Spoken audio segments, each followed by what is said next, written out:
High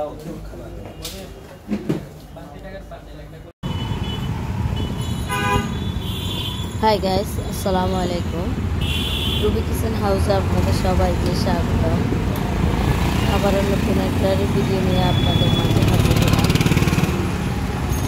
আজকে আমি একটি ডাক্তারের কাছে গিয়েছিলাম, তো আসার সময় আপনাদেরকে পথটাকে ভিডিও করে দেখাচ্ছি যে সুন্দর সুন্দর দৃশ্যগুলি আছে সেগুলি।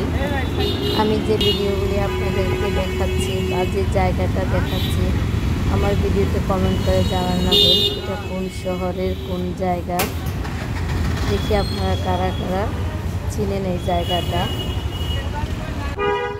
তো আমি বাসার আশেপাশে চলে আসছি।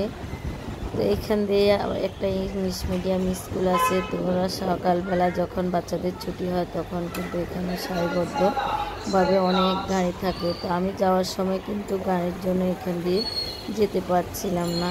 এখানে বাইরের সাইনবোর্ডে অনেক রাস্তা যখন আসতেছিলাম বারবার রিক্সাওয়ালা ভাইকে অনেকেই ডাক দিতেছে। তো আমি ভাবলাম যে আমার মেয়ের ওড়নাটা চাকার উপরে পড়তেছে, উনিও বারবার দেখতেছে, উনি আমাদেরকে বলতেছিলেন। এই জন্য আমি নেমে তখন দেখতেছিলাম যে ওনার রিক্সা আসলে কি হয়েছে।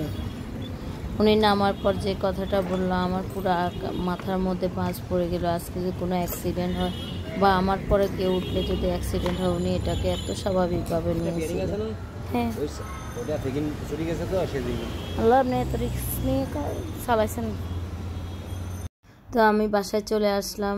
যেহেতু আমি বেড়াতে এসেছি তাই অনেক কিছু আয়োজন ছিল। তা আপনাদেরকে কিন্তু আমি বলেছি কমেন্টের মাধ্যমে জানাবেন আমি কোথায় এসেছি। তো আমার ভিডিও যদি আপনাদের কাছে ভালো লেগে থাকে অবশ্যই সাবস্ক্রাইব করবেন, লাইক দিবেন, কমেন্ট করবেন, ফ্যামিলির সাথে শেয়ার করবেন। তো আমার এখানে অনেক কিছু খাবারের আইটেম ছিল, পোলাও, গরুর মাংস, মুরগির রোস্ট, ইলিশ মাছ ভাজা। তো আমার ছোট ছেলে টেবিলে বসে গেছে। তো সবাই সুস্থ থাকবেন, ভালো থাকবেন, আল্লাহ হাফেজ।